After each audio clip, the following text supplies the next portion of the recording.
আপনারা জানেন 2019 সালে নির্বাচন কমিশন একটা টুইট করেছিল, বলেছিল নির্বাচন কমিশন টুইট করে জানিয়েছিল যে এপিক কার্ডের যে নাম্বার সেটা সিঙ্গেল, এক এবং অভিন্ন। এবং মমতা বন্দ্যোপাধ্যায় 27শে ফেব্রুয়ারি সভার পরে 2রা মার্চ নির্বাচন কমিশন আরেকটা নোটিফিকেশন জারি করে, যেখানে তারা জানায় যে এপিক নাম্বার এক হতে পারে, কিন্তু তারা একই রাজ্যের নয়, লোকসভা আলাদা বা বিধানসভা আলাদা। এবার আমি আপনার কাছে আরেকটা তথ্য তুলে ধরি। বালুরঘাট লোকসভার কুশমান্ডি বিধানসভার Gobinda Haldar voter card number LPZ 1894534।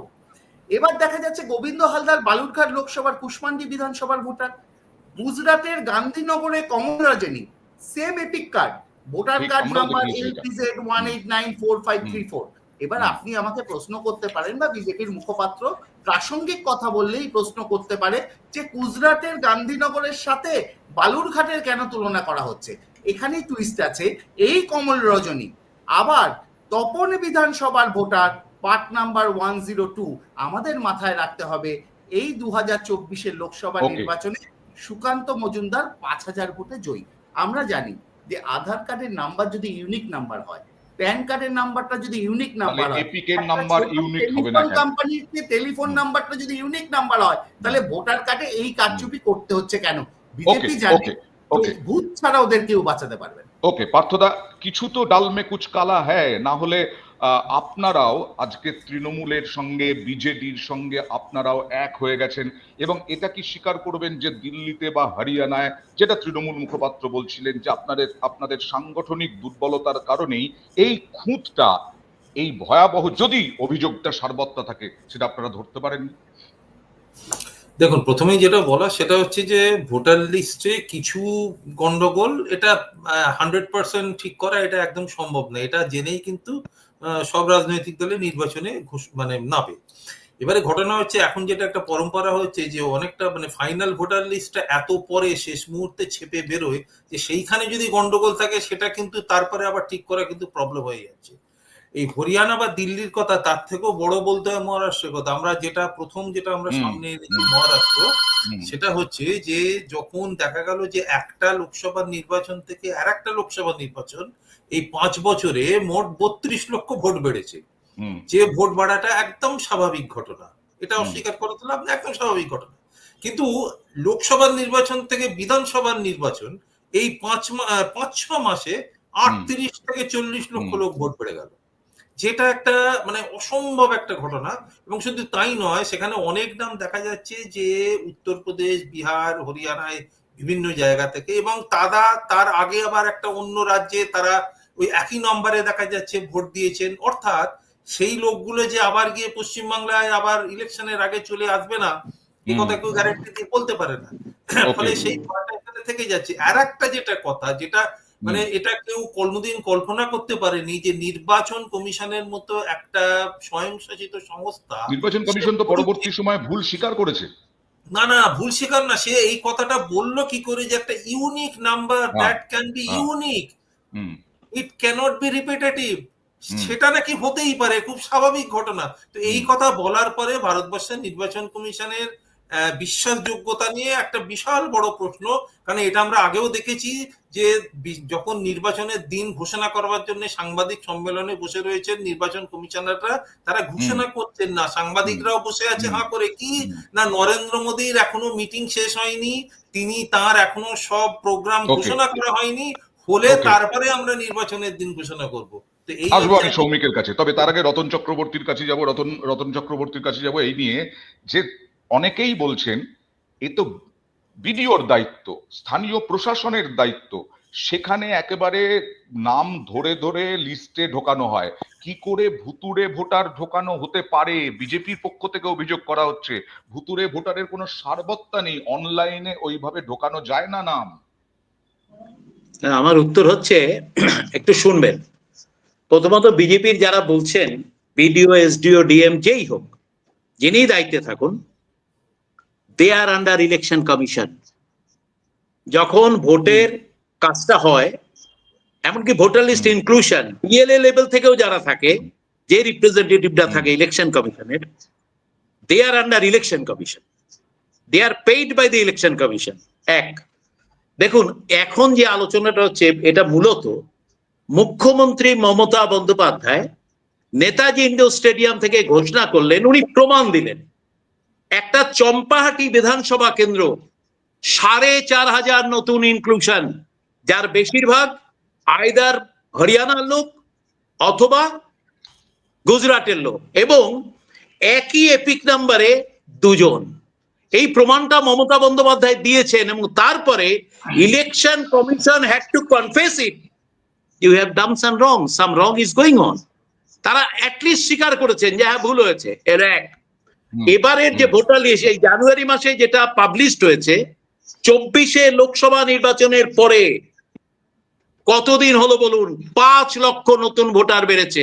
Can you imagine it? এটা হয় নাকি? একদিকে জেনুইন ভোটারের নাম বাদ যাচ্ছে, ভিন রাজ্যের ভোটারদের নাম একই এপিক নাম্বারে ঢোকানো হচ্ছে, ডাবল ইনক্লুশন। আর কিছু কিছু ক্ষেত্রে দেখবেন নর্মাল ক্ষেত্রেও আমার নাম ভোটার লিস্টের 2 জায়গায় আছে। It is the total failure of the election commission. আর বিজেপির যিনি বলছেন ওনার কাছে আমার একটাই জিজ্ঞাসা, এবং আমি এর প্রমাণ দিচ্ছি, শুনুন। বাঁকুড়ার এক ব্লক সভাপতি অলোক কুমার কুন্ডু, তার নাম জেনুইন ভোটার, তার নামটা বাদ গেছে। আপনাকে আমি বলছি বাঁকুড়ার 12টা বিধানসভা কেন্দ্রে 26,500 ভোটারের নাম কাটা গেছে। আমি আজকের খবর দিচ্ছি, আমরা তথ্য দিয়ে আমরা ইনফরমেশন দিয়ে আমরা দেখাচ্ছিও সারাদিন ধরে। আমি শুধু দেখাবো সৌমিকের জন্য যে আজকে কেন বিজেপিকে কমিশনে যেতে হচ্ছে, কেন কমিশনে গিয়ে বলতে হচ্ছে যে 13 লক্ষেরও বেশি ভুয়ো ভোটার বলে দাবি বিজেপির, 13,03,065 ভুয়ো ভোটার। তার মানে তো গলদ আছে। এটা কি প্রমাণ সাপেক্ষ? আর কারণ কালকেই দুবরাজপুরে সাংবাদিক বৈঠক করতে হয়েছে বিজেপিকে। দেখুন প্রতিবেদনটা একবার দেখাই, তারপর আমি সৌমিকের কাছে আসবো। 26শে বঙ্গে বিধানসভা ভোট, এখন থেকে ভোটার তালিকায় গড়মিলের অভিযোগে হাওয়া গরম। ইতিমধ্যেই সুর চড়িয়েছে তৃণমূল। এবার সাংবাদিক বৈঠকে বিজেপিও।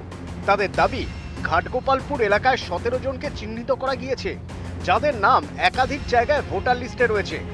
বিজেপির এও দাবি সিউড়ি 1 নম্বর ব্লকের তৃণমূল শ্রমিক সংগঠনের সভাপতির নামও একাধিক জায়গার ভোটার তালিকায় রয়েছে।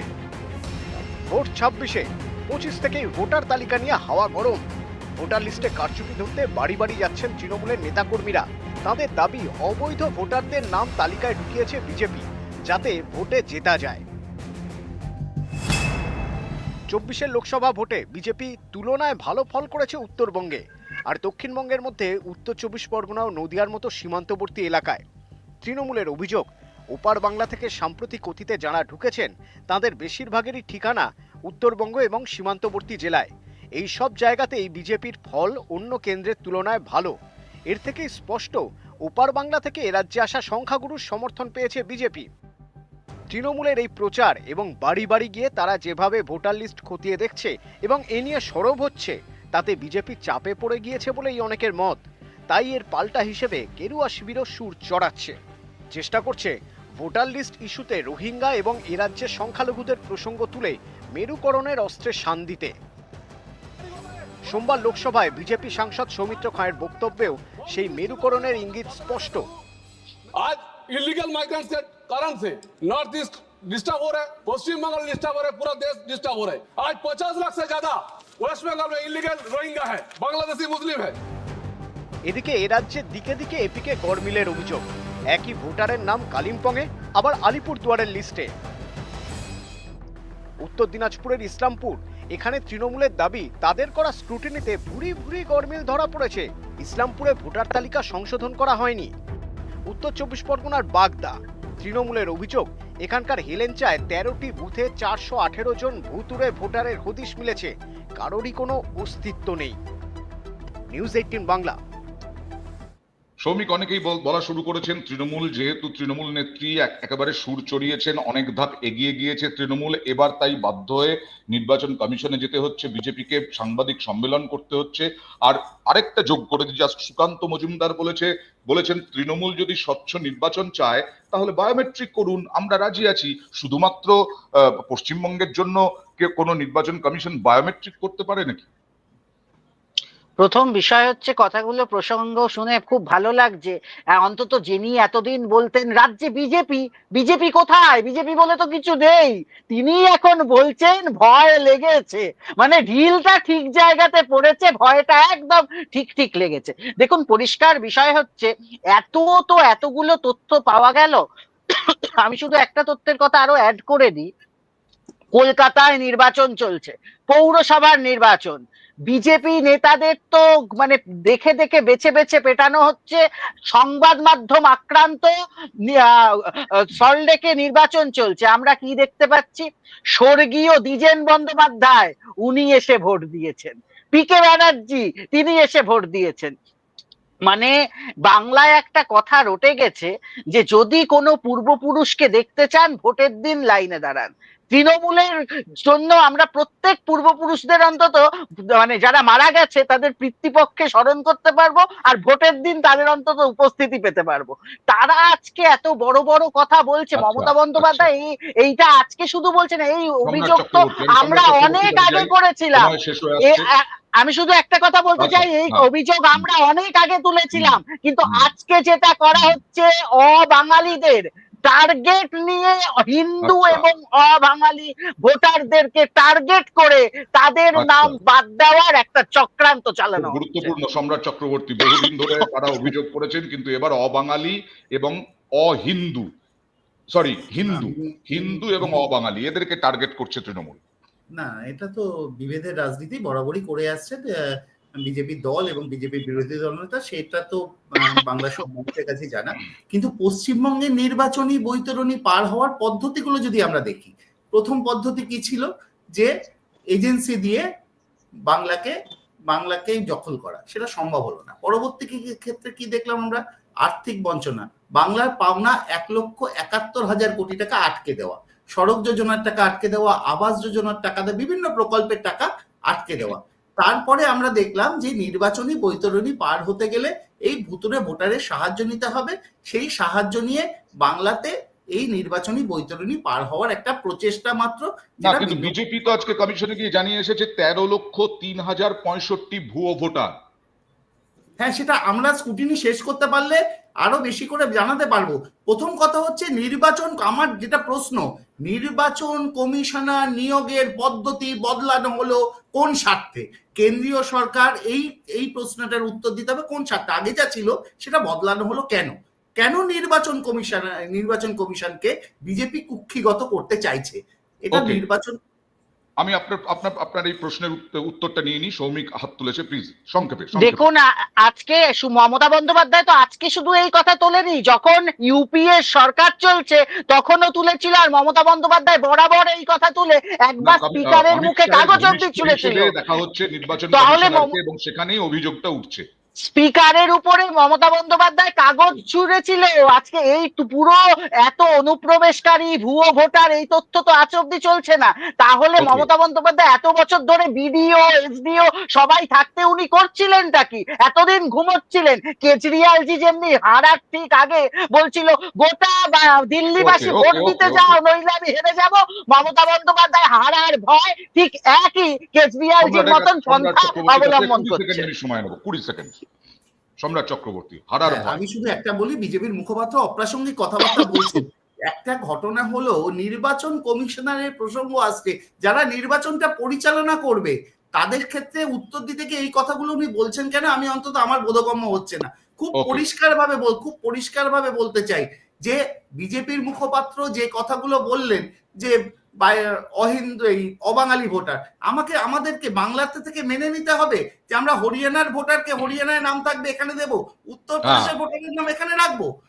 আমি Okay. বুঝতে পারলাম না ওই কথা Okay, আমার আমি পার্থ বুঝতে দার কাছে পারলাম না। যুক্তরাষ্ট্রীয় পরিকাঠামোয় হরিয়ানা থেকে কোনো একজন ব্যক্তি বাংলায় এসে থাকতেই পারে, সেই ব্যক্তি যদি বাংলায় এসে তার অ্যাড্রেস চেঞ্জ করে যুক্তরাষ্ট্রীয় না, পরিকাঠামোকে, একটা বিষয় হচ্ছে তৃণমূল address কংগ্রেসকে, change তিনি করে, যদি এখানে তার এসে এখানে নাম তিনি দেখা যদি এখানে যাচ্ছে, এসে থাকেন যার কর্মসূত্রে আসলে থাকতে বৈধভাবে পারে। ভোটারের নাম থাকা উচিত, তার বদলে ওই হরিয়ানার বাসিন্দার নাম দেখা যাচ্ছে। সৌমিক, না, আমি হরিয়ানার একটা থেকে কথা কোনো বলবো, বাসিন্দা পার্থদা, যদি এখানে এসে বামেদের স্থান আমলেও পরিবর্তন অভিযোগ ছিল, করেন তাহলে তো বামেদের আমলেও বামেরা নিজেদের ভোট ব্যাংকের স্বার্থে রেশন কার্ড, তখন আধার কার্ড ছিল না, ভোটার কার্ড সব করিয়ে দেওয়ারও একটা অভিযোগ ছিল। তৃণমূলের আমলেও আপনারাও অভিযোগ করে এসেছেন। তাহলে এখন বাংলা হোক, হরিয়ানা হোক, দিল্লি হোক, মহারাষ্ট্র হোক, সবটা নিয়ে তৃণমূলের পাশে কিভাবে? মানে এটা আমাকে আমাকে প্রশ্ন করছে? হ্যাঁ হ্যাঁ হ্যাঁ, না, সেটা ব্যাপার হচ্ছে, দেখুন, যেহেতু তৃণমূলও এখন বিরোধী এতে অবস্থান করছে এবং এই মানে এই প্রশ্নটা তুলেছে, এবং আমরাও যেহেতু তুলেছি, চোখের সামনে আমরা মহারাষ্ট্র এবং হরিয়ানা দেখেছি, ফলে এটা একসঙ্গে নির্বাচন কমিশনের বিরুদ্ধে একটা চাপ সৃষ্টির জন্য অবশ্যই এটা আমাদের কৌশল। এখানে দেখুন, Okay. আমরা আলোচনা করছি, জাস্ট আমি 10 সেকেন্ড চাইছি, আমরা আলোচনা করছি এমন একটা প্রতিষ্ঠান নিয়ে, আমরা ভারতবর্ষে যে সংবিধানে আছে সেই সংবিধান আমরা কেউ লঙ্ঘন করতে পারি না। কিন্তু একমাত্র নির্বাচন কমিশন হচ্ছে ভারতবর্ষে এমন একটি প্রতিষ্ঠান যারা প্রয়োজনে ভারতবর্ষের সংবিধানকে লঙ্ঘন করতে পারে। মাইন্ড দ্যাট, আর্টিকেল 174 এ যে দুটো অ্যাসেম্বলির যে সময়কাল 6 মাসের যে ডিফারেন্সটা, সেইটাকে লঙ্ঘন করতে পারে নির্বাচন কমিশন যদি সে মনে করে সেই রাজ্যে 6 মাসের মধ্যে নির্বাচন করার মতো পরিস্থিতি নেই, যেমন 2002 সালে আমরা গুজরাটে দেখেছিলাম। ফলে এমন একটি প্রবল প্রতাপান্বিত একটা প্রতিষ্ঠান, সেই প্রতিষ্ঠানকে নিয়ে আজকে প্রশ্ন উঠেছে। এই প্রশ্ন, এত প্রশ্ন তো ওঠেনি কেন? প্রশ্ন যেটা সম্রাট বাবু একটু আগে বলছিলেন, যে নির্বাচন, তার যে নির্বাচনের যে মানে প্রতিষ্ঠানের যে প্রধান, এদের যে নির্বাচিত করার যে পদ্ধতি, এই পদ্ধতি ভাবা যায় দুজন মন্ত্রী এবং একজন বিরোধী পক্ষ নেতা, অর্থাৎ 2:1 দিয়ে এমনি শুরু হচ্ছে। কেন ভারতবর্ষের চিফ জাস্টিসকে বাদ দেওয়া হলো? এর কি যুক্তি দেওয়া যেতে পারে? সবটা নিয়ে আমি রতন চক্রবর্তীর কাছে যাব। সিঁদুরে মেঘ দেখছে কি তৃণমূল? সত্যি কি সিঁদুরে মেঘ দেখার কারণ আছে তৃণমূলের? না না, তৃণমূলের কোনো সিঁদুরে মেঘ দেখার কোনো কারণই নেই। আমি শুধু ওই দুটো ইনফরমেশন দেবো। এক, শাহজাহানপুর লোকসভা, ও বললো না কে একজন দ্বিজেন বন্দ্যোপাধ্যায় ভোট দিয়ে গেছেন, শাহজাহানপুর লোকসভা কেন্দ্রে ইউপিতে 214 জন মৃত ভোটার গত লাস্ট পার্লামেন্ট ইলেকশনে ভোট দিয়েছে একটা পার্লামেন্টারি সেগমেন্টে। এক। দুই, দিল্লিতে বিধানসভা নির্বাচনের আগে 40,000 নতুন নাম ঢোকানো হয়েছিল এবং এটা অ্যাডমিট করা হয়েছে এগুলো সব ভুয়ো ভোটার। 3, আলো রানী সরকার, তুমি বলছিলে ভাই বিজেপি, আমি তোমায় জানার জন্য বলি ঢুকলো কি করে এদেশে? বিএসএফ কি করছিল? তোমার স্বরাষ্ট্রমন্ত্রী অমিত শাহ কি করছিলেন? আলো রানী সরকার, শোভা রানী রায়, যেই ঢুকুক, যারা ঢুকেছে, দ্যাট ইজ দ্য রেসপন্সিবিলিটি।